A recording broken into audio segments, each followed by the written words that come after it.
You are listening to the Mark Lesko Podcast, a podcast by diehard fans for fans.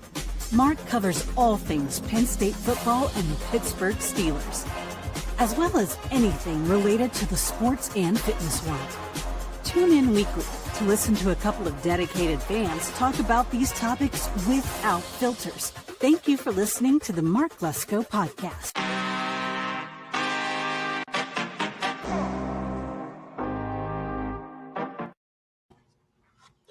What's up, Steeler Nation? Welcome to the Mark Lesko Podcast. I'm your host, J-Rod, and this is Steelers Central.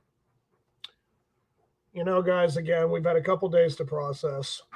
It still doesn't hurt any less. It's definitely not going to go away anytime soon either. With this current state of the Pittsburgh Steelers, I don't know if I've ever been more lost and more just concerned about the future more than I ever have been. I mean, you're talking since 2002, truly, that we have not witnessed really any kind of failures or, I mean, we've always had competitive nature. We've always been kind of one of the teams in the NFL you always look to. I mean, regardless if you hate them or if you love them, I mean, from outside noise, these guys do show up pretty much every season.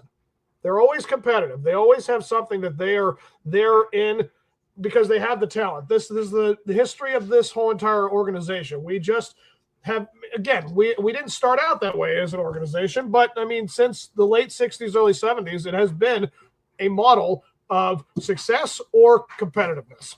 And you haven't seen anything like that this season. This started out with a 4-1 record, winning against the Browns 23-9, and you're just like, hey, this team right there looks like a playoff team to me. And ever since, it has been 2-5.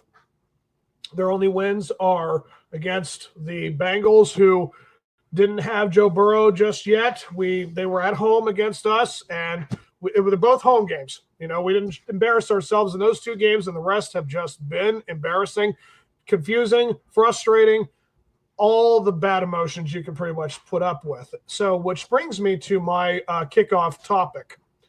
Who can you trust to turn this around?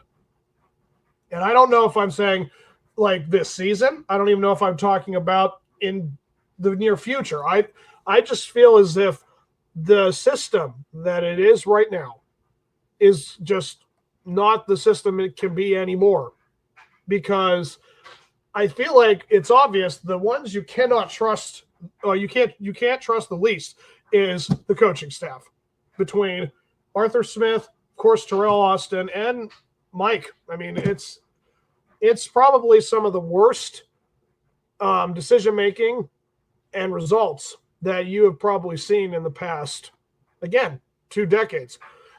What was it? By the end of it, the Buffalo Bills out,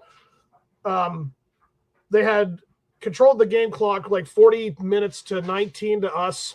We had like maybe 30 some offensive plays. They had like 70. They more than doubled us. And again, I think they doubled us completely in total yardage. There was absolutely nothing positive about Sunday's game. And yes, it does suck that once again, another key player, Patrick Queen, got hurt, and it started to expose all the holes in that defense. But the fact that pretty much no one else outside of maybe Brandon Eccles, I don't know if Peyton Wilson is completely to blame. I know Highsmith, he's still going through a little bit of the injury, trying to get 100%. I mean, there was a couple of guys on defense that you just really can't be upset with. You just cannot.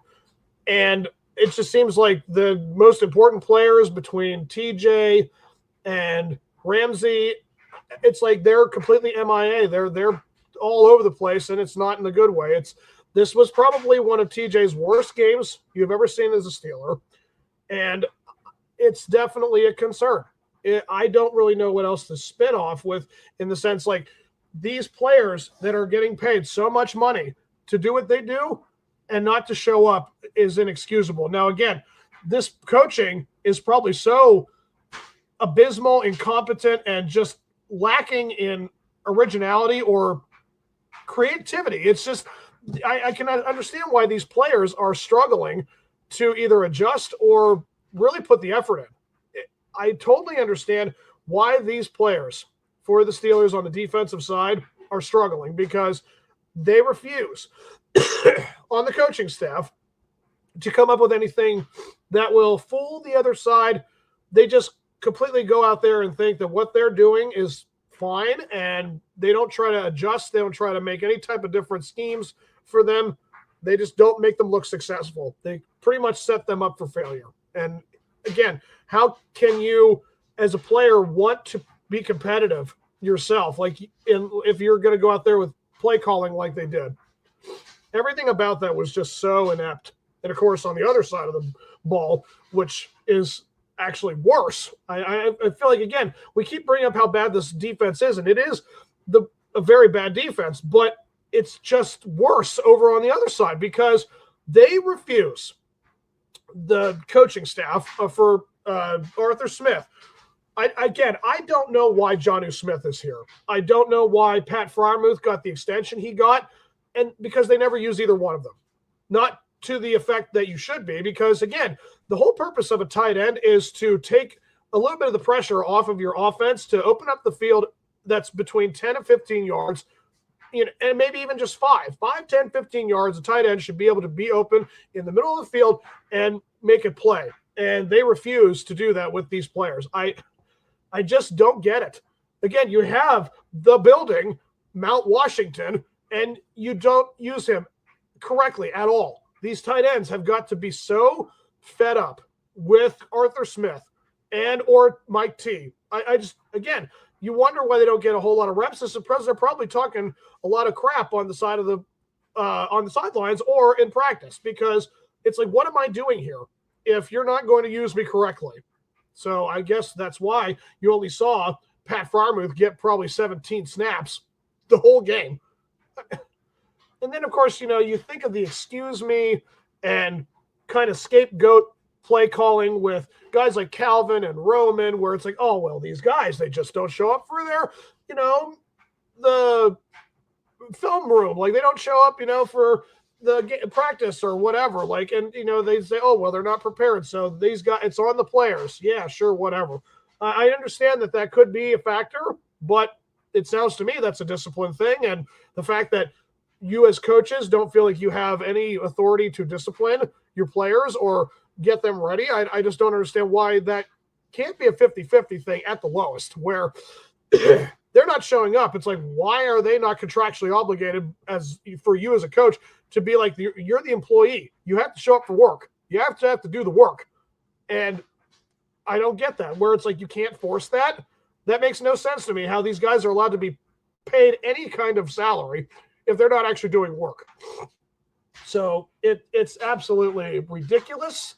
I really don't know where else to spin this. I mean, the ownership is another thing, of course, too, that we got to be putting into account.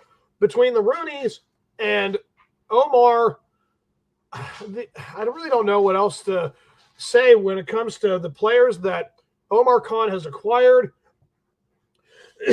Sorry, guys. DK Metcalf, he's just completely been underutilized. Like, again, you saw how much of a connection you thought Aaron Rodgers and him would make, but Aaron has not been a reliable quarterback, because, again, the way he fidgets and, kind of goes off script and scrambles, like, I don't understand how you are allowed, as a guy who's been in the league for so long, to have these, like, just random tendencies that you never showed. And again, that shows with age, where it's like, I guess when you were younger, you didn't concern yourself, but I guess as you get older, your body starts to get in a kind of shutdown mode quicker, because, again, that's really what life is. Your body shuts down as you get older.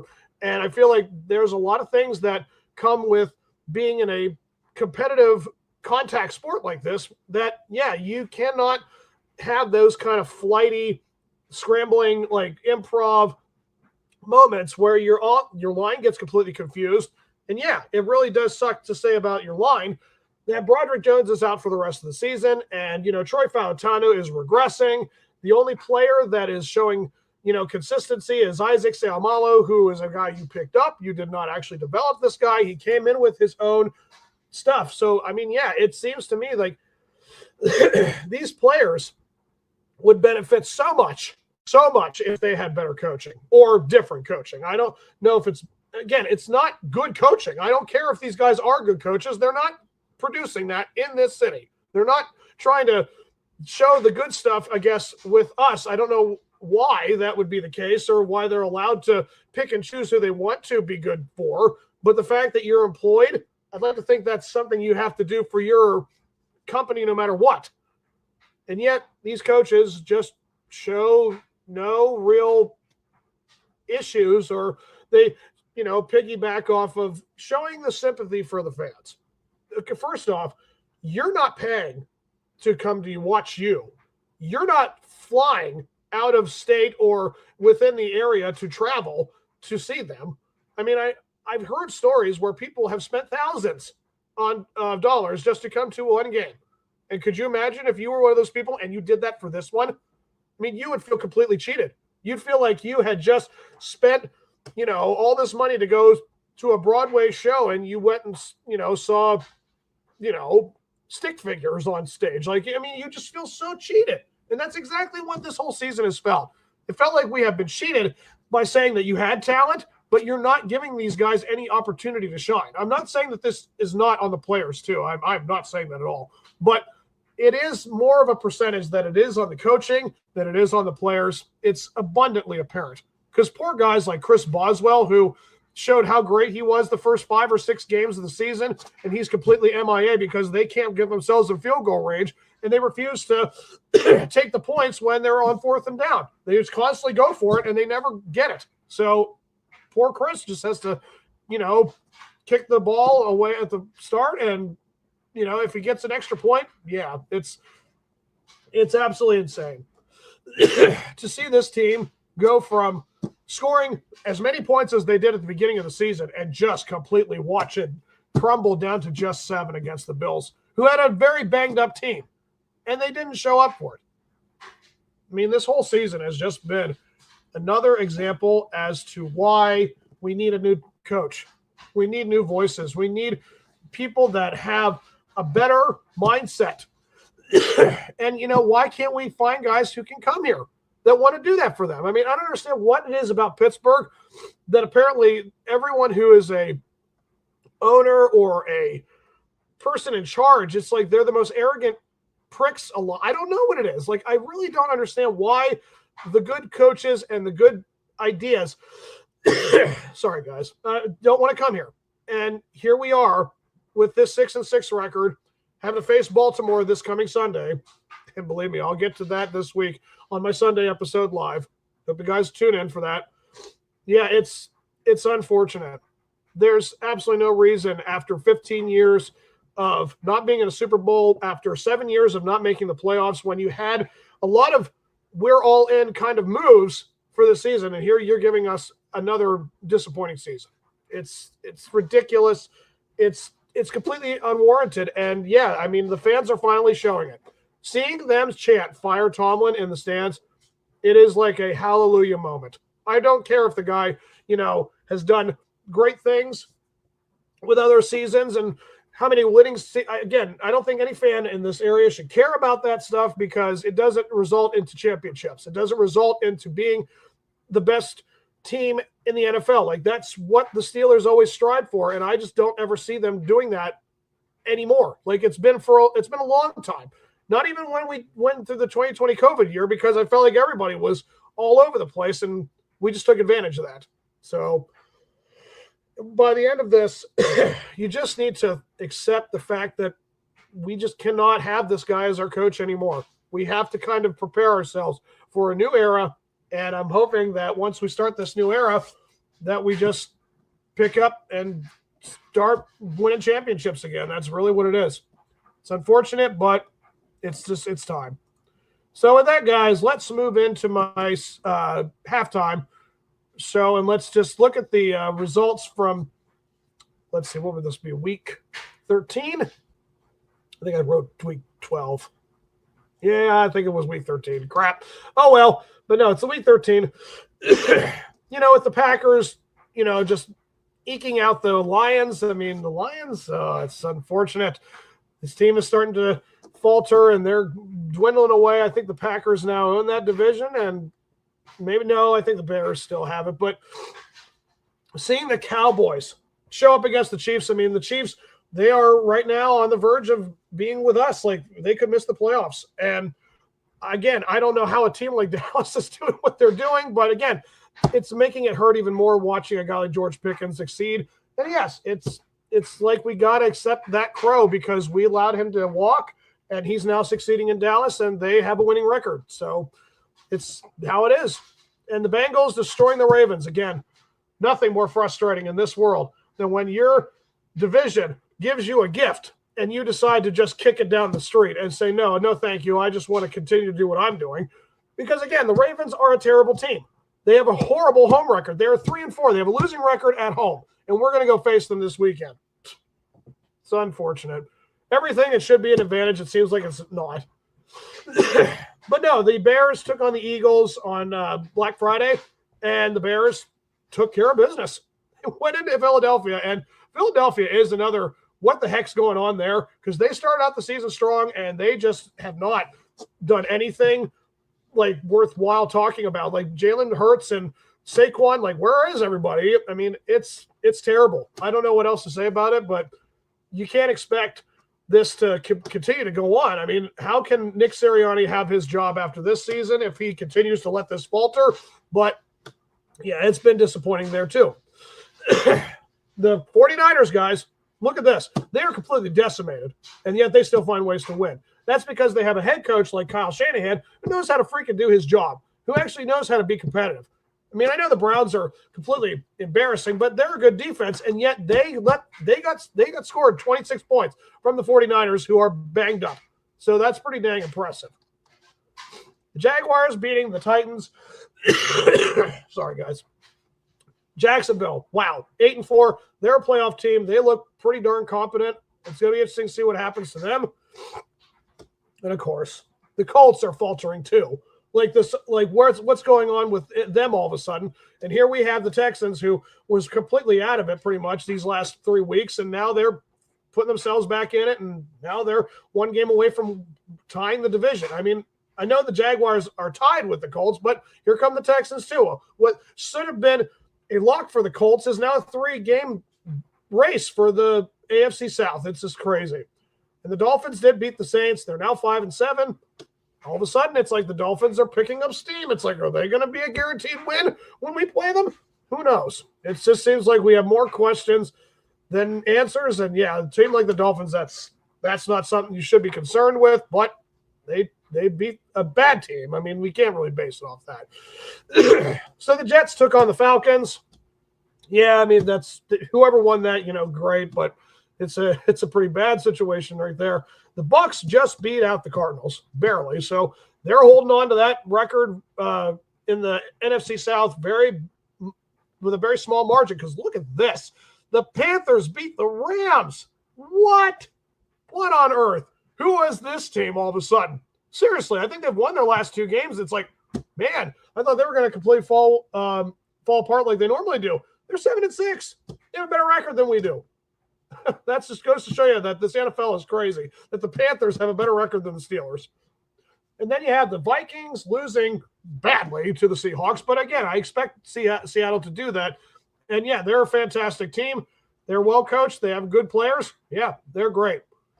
The Chargers taking on the Raiders. Yep, Raiders, they're staying in it. They're a very good team. And last night in overtime, Sunday night game in overtime, the Broncos took on the Commanders. Yep, and they fought them hard, but Broncos, they're just finding ways. Sean Payton and Bo Nix, they're just a good team.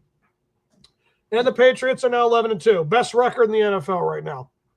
Who all had that on their bingo card? Who all had that? I don't think anyone saw the Patriots having an 11-2 record, but Mike Vrabel and that guy, Drake May. Yes, I think it is Drake May. I know it's not Derek. Yeah, they had a really good week. It's nice to see some teams finally looking like they can do something spectacular. But let's end this here, guys, with the playoffs. Let's take a look at the picture here.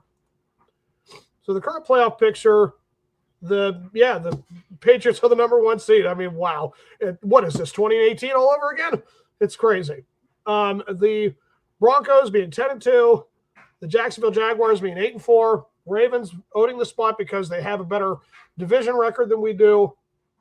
And then the Los Angeles Chargers, they're 8-4. The Colts are 8-4. The Buffalo Bills are 8-4. And here we are on the outside with the Texans and the Chiefs. I mean, looks like it says wins tiebreaker over Kansas City based on best percentage in conference games. Okay. I mean, that's nice to know. If we have to go between us and Chiefs, we can go in. But again, who wants to go in with this team? It's not a good team. They're not a well-coached team. They just have a lot of inconsistencies. It's just unfortunate. But wrapping it up real quick, the Chicago Bears, number 1 seed in the NFC. No way did anyone have this on their bingo card either. The Rams, number 2 seed. The Philadelphia drops to number 3. The Tampa Bay, again, holding on to that other wild cards, the division spot with number 4. And the wild cards, Seattle, Green Bay, and San Francisco. And the Lions are just looking on the outside with the Panthers and the Cowboys. Yeah, this is a crazy NFC, guys. Could go any way. So there you have it, guys. Sorry to cut this short, but my voice is starting to go in and out, and I just can't go anymore, guys. It's just I'm trying my darndest to get over this thing, and it just doesn't want to go. So I hope you guys have enjoyed the episode. It's darn unfortunate that we have to be in this position, but we don't have control over this. We all know who has control over it, and it's a lot. And the Vegas and the gamblers, it's got to be partly true. But yeah, I hope you guys have enjoyed the episode. I will see you guys on Sunday, hopefully 100%. And until that time, guys, here we go, Steelers.